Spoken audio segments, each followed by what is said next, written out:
Ya está con nosotros excepcionalmente hoy, un martes, Juan Raúl Ferreira. Buen día y bienvenido, Juan. Buen día, un gran gusto. Y bueno, esta vez fui yo. Está bien. Juan, más allá de este interesantísimo tema que nos propones, la agenda de decisiones internacionales que deberá tomar el próximo gobierno, sí o sí, bueno, seguramente esto es un asunto que nos puede dar para más de un análisis. Me gustaría que nos contaras, porque en las últimas horas el libro Bitácora de Wilson ha recibido reconocimientos, ¿no? Sí, la verdad es que estoy muy contento, muy emocionado. Bueno, estamos, porque el libro fue hecho en coautoría con Luis Viñolo y la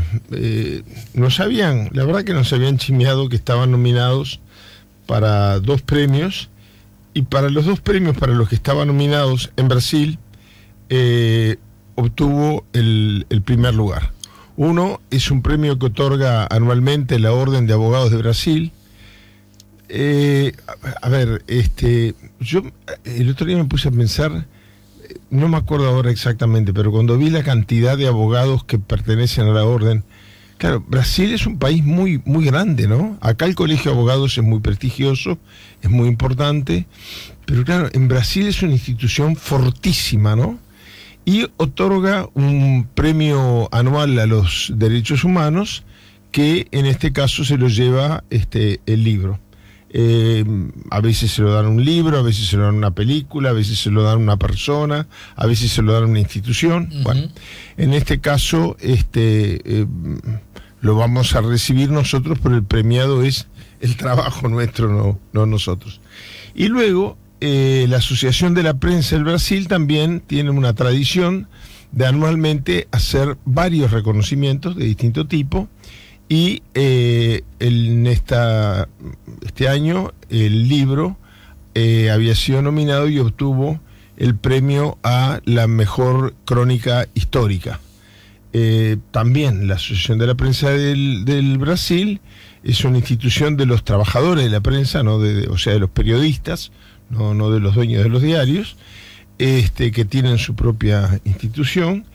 Y bueno, el 10 de diciembre estamos coordinando el rompecabezas, porque Brasil es muy grande, las 2 instituciones tienen filiales en todos los estados, pero bueno, a ver, para coordinar, han tenido la gentileza de que las ceremonias se hagan el mismo día. Están viendo incluso la eventualidad de hacer una sola ceremonia coauspiciada por las 2 instituciones, ya que el premiado, los que vamos a recibir el premio somos los mismos. Así que el 10 de diciembre, en principio, está todo a confirmarse. Están viendo, todavía ni siquiera hemos decidido en qué estado del Brasil vamos a recibir el premio, porque hay algunos problemillas. Justamente mañana me era difícil venir por algunos exámenes de médicos que me tengo que hacer, y quizás antes de fin de año me tenga que hacer una pequeña intervención.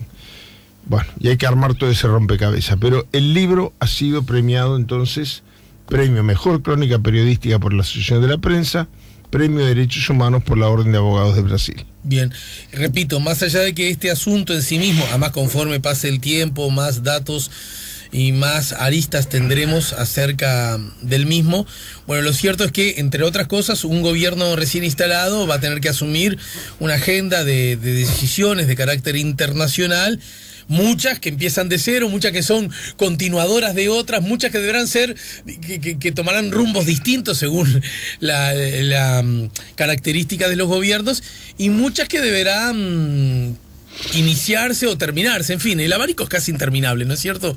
Bueno, y desde ese lugar, ¿cuáles son las que subrayarías? Yo diría la primera cosa, y en esto yo me despojo de todo tipo de partidismo, mirando lo más objetivamente posible.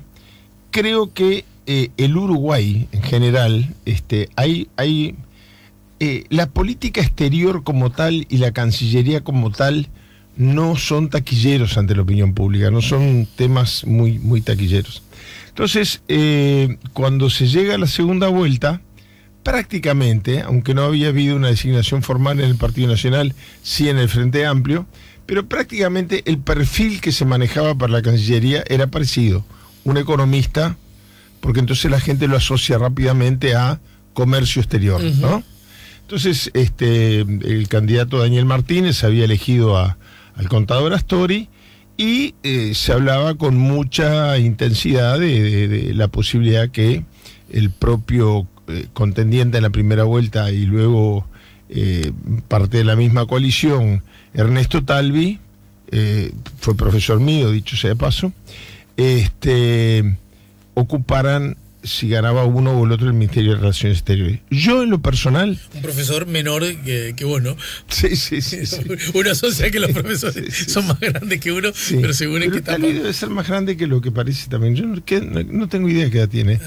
Eso también es cierto. Sí. Ya mismo te lo digo. Vamos a averiguar. Me parece que las dos cosas son ciertas. Que es menor, pero que parece más joven de lo que realmente es. Yo me acuerdo de todas maneras que en el Instituto de Economía de Montevideo fue como una sorpresa tremenda que yo cayera ahí de alumno a tomar nota, pero lo hice porque me parecía que los legisladores teníamos un desconocimiento tan grande, no era vocación de hacerme economista. Tiene 62. Es un poco más chico que tú. Un poco más chico, no tanto, no sé, más normal.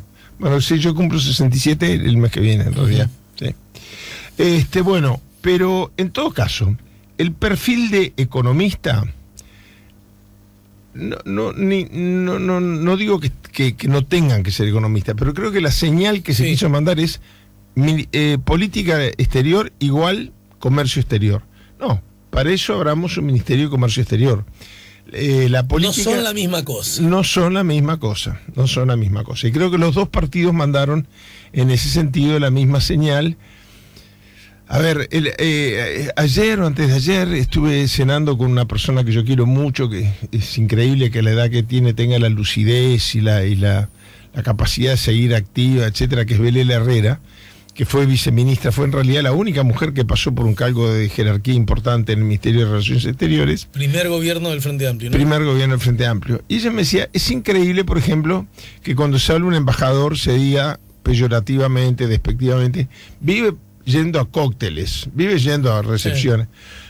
Si un embajador que no va a las recepciones hay que echarlo, porque ahí es donde establece vínculos personales. Sí, sería un mal embajador. Sería un mal embajador. Pero es taquillero dar una imagen distinta. Yo lo que quiero señalar es que... Yo apuesto un poquito más. Taquillero y demagógico, ¿no?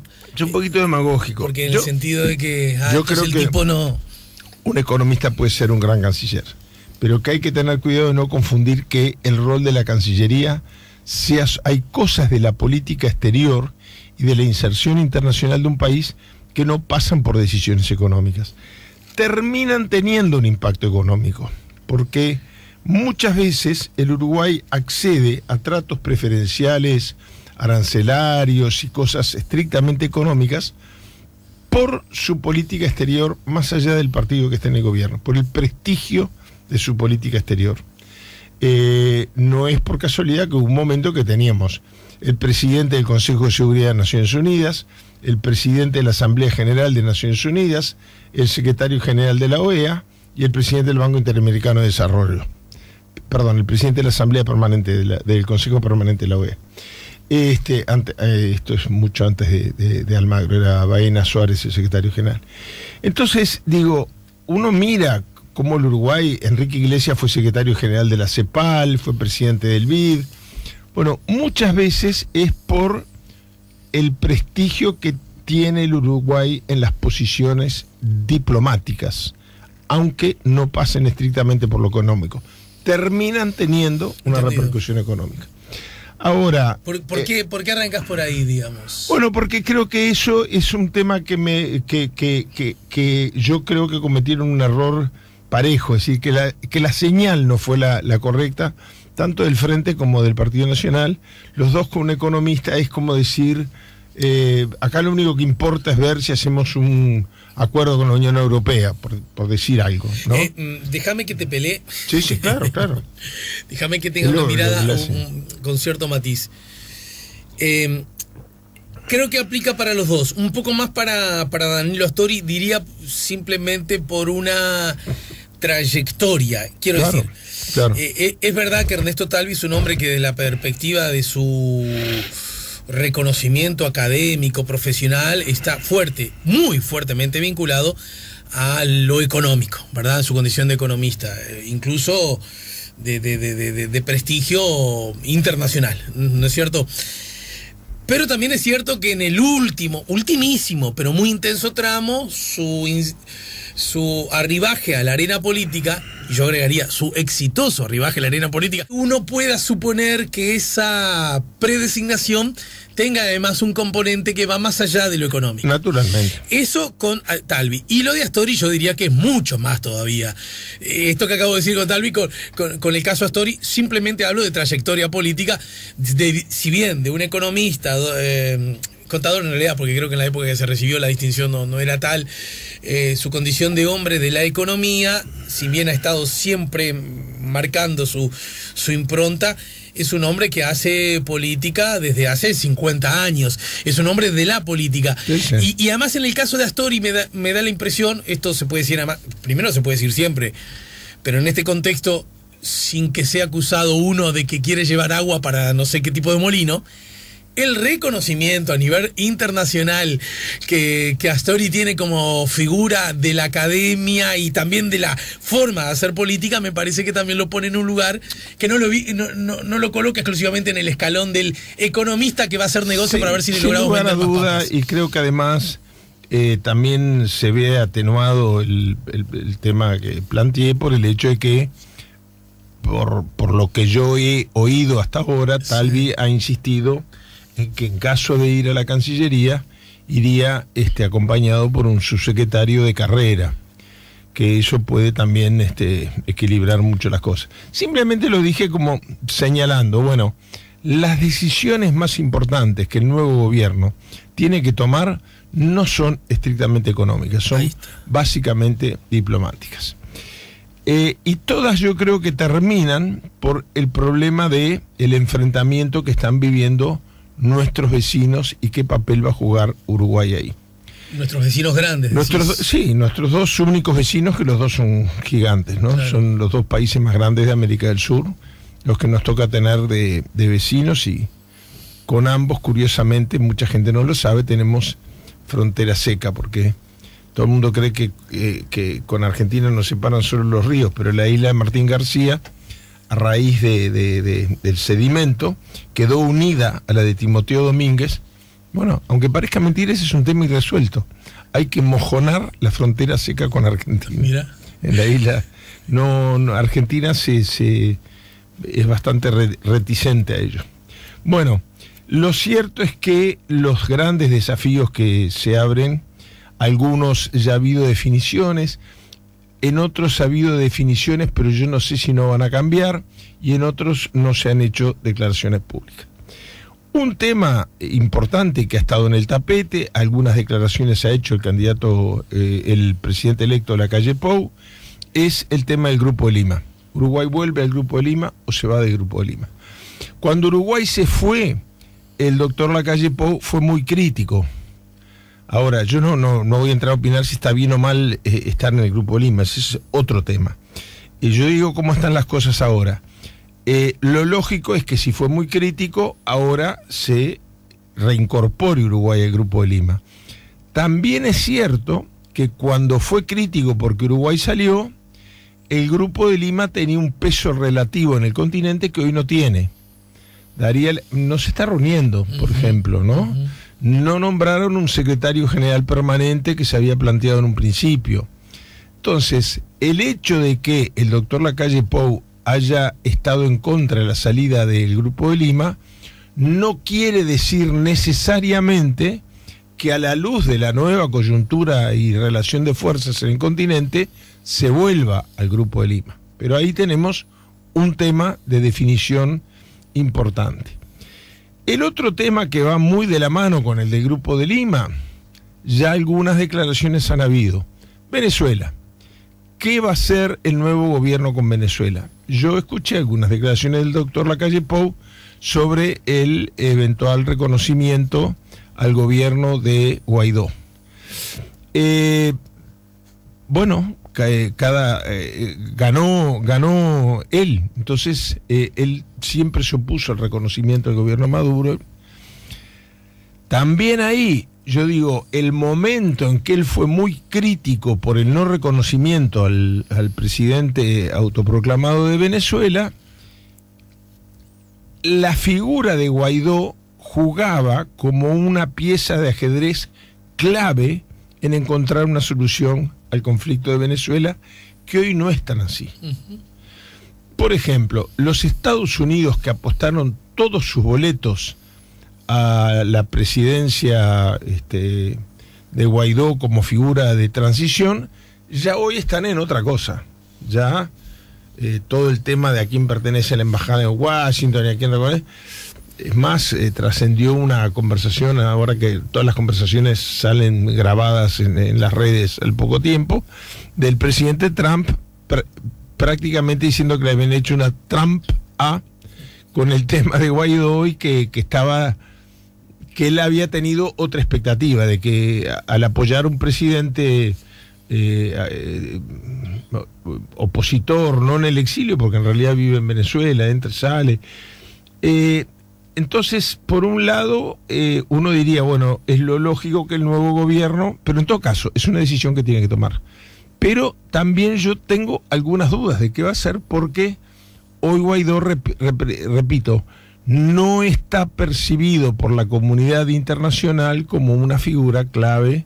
Más bien ya empezaron conversaciones institucionales en las cuales se está mediando la Organización de las Naciones Unidas. Sobre Guaidó, déjame decirte una de las últimas noticias, cito como fuente El País de Madrid: Juan Guaidó enfrenta una ola de denuncias de corrupción en la Asamblea Nacional. El tablero político del líder de la oposición venezolana se tambalea después que se revelaran vínculos entre un grupo de diputados y una trama de corrupción en el programa de alimentos subsidiados. Bueno, cité como fuente El País, es una noticia que está en muchos medios. Pero que va en la dirección de que hoy Guaidó no representa lo mismo, que esto más bien agrava la cosa. No deja de ser cierto que fue el primer telegrama que agradeció Lacalle Pou cuando salió presidente electo. Pero bueno, eso no quiere decir que lo va a reconocer. Ahí tenemos una segunda decisión muy importante. Hay una decisión, perdón, que incluso el involucrado modificó la fecha de la elección para ver... Antes de eso, y no te olvides que está el mecanismo de Montevideo, sobre el cual Lacalle Pou había anticipado que se saldría. Sí. Bueno, yo ahí sí tengo que decir que a mí me daría pena. Es decir, México y Uruguay crearon un eje de neutralidad que no solamente fue clave para la participación de Naciones Unidas en una instancia de diálogo, sino que desde mi punto de vista, pero bueno, es una decisión sí que tiene que tomar. Él ha anunciado que se saldría del contacto Montevideo, donde además participan muchos países, apoyan y se sostienen en él muchos países europeos para buscar la mediación. La impresión mía es que el mecanismo de Montevideo, si que Uruguay aparezca asociado a un país tan poderoso como México, tan grande como México, una de las 15 economías más grandes del mundo, para Uruguay desde mi punto de vista es una buena cosa. Pero bueno, siempre también acá hay que tener en cuenta que una cosa son los anuncios preelectorales y otra cosa lo que se haga, pero no porque necesariamente es una acusación de mentir, sino porque las circunstancias cambian. Claro. Y una cosa puede ser la opinión personal de un candidato y otra cosa la realidad que tiene que enfrentar como presidente de un país, ¿no? Pero sí, ese es un tema clave también sobre el cual él ya hizo un anuncio, que veremos cómo continúa, de que se saldría del acuerdo de Montevideo. Luego tenemos el tema de la elección de nuestro compatriota a la OEA, Luis Almagro. Luis Almagro tenía mucha expectativa en que un cambio de gobierno en Uruguay hiciera que Uruguay lo apoyara. Ahí, desde el punto de vista numérico, bueno, Almagro ganó un voto y perdió un voto, porque si Lacalle Pou, el gobierno, la coalición que encabeza el presidente electo, lo apoya, también es cierto que Argentina lo apoyaba y lo dejó de apoyar. Pero yo creo que para Almagro es muy importante, porque yo estuve mirando y haciendo cuentas y no llega a los 16 votos y necesita 17 como mínimo para tener alguna posibilidad. El aporte que le puede hacer Uruguay en caso de que el doctor Lacalle Pou decida apoyar a Almagro como secretario general de la OEA es mucho más cualitativo que cuantitativo. Es decir, es muy difícil, más allá de los números, los votos de solidaridad, es muy difícil votar un candidato que no tiene el respaldo del país que lo nominó, porque no fue el gobierno de Mujica ni el gobierno de Tabaré Vázquez, fue el Uruguay, fue el Estado uruguayo el que presentó la candidatura de Almagro. Entonces, si el Estado uruguayo no lo acompaña, es muy difícil para muchos países, incluso... No es solo un voto menos, eso. Claro. Colombia mismo, después de un intercambio epistolar con el presidente Duque, con el presidente Tabaré Vázquez, Colombia mismo, que fue uno de los países que lo postulaba, dijo que bueno, que había que pensar mucho y medir mucho las consecuencias de apoyar un candidato que no tiene el respaldo de su país. Entonces, ahí podría producirse un cambio en la relación de fuerza entre la OEA según la posición que adopte el Uruguay. Hubo momentos que el Partido Nacional y el canciller Almagro estuvieron enfrentados. Cuando fue canciller no muy duramente, pero hubo algunos desacuerdos. Cuando fue nominado a la OEA hubo muchas críticas.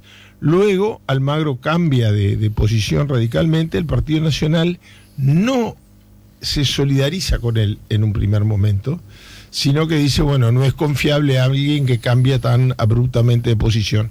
Pero luego ha habido un poco más de tolerancia. Yo me lo plantearía esto como una señal de interrogación. Preferiría no apostar. Hay que esperar los anuncios sobre este tema. Y finalmente, todos estos temas pasan por el equilibrio que Uruguay siempre ha jugado en las relaciones entre Brasil y Argentina.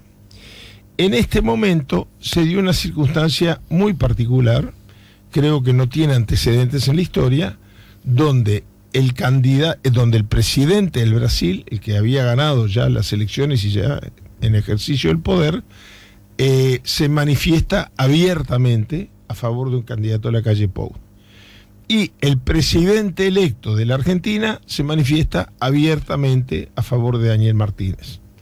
A mí debo confesar que ninguna de las dos posiciones, tengo amistad con Alberto Fernández, lo aprecio mucho, no conozco a Bolsonaro, pero ninguna de las dos posiciones a mí me dejó muy contento. Me parece que eso de que los candidatos o los presidentes de los otros países se metan en la contienda electoral nuestra no tiene precedentes, y además se dio en los dos países y con candidatos distintos.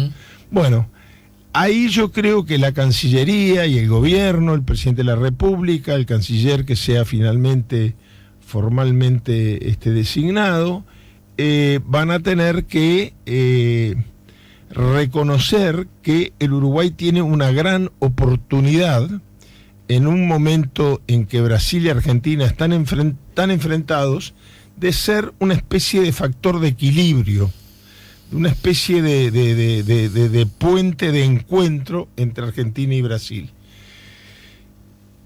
Es difícil, es complicado, porque no tanto por posiciones que haya adoptado Lacalle Pou, sino por posiciones que ha adoptado el presidente Bolsonaro de explicitar muy abiertamente su respaldo, primero a la candidatura y luego al triunfo de Lacalle Pou. Pero yo creo que a la hora de decidir, Uruguay va a tener que jugarse por Argentina o por Brasil. Bien, gracias Juan, gracias por este inicio a propósito de asuntos que estarán arriba de la mesa más temprano que tarde, y la seguimos la semana próxima, ¿no? Te dejo porque además tenés un compromiso. Perfecto, sí. Hay que tener que llegar. Ya volvemos con La Mañana en Camino.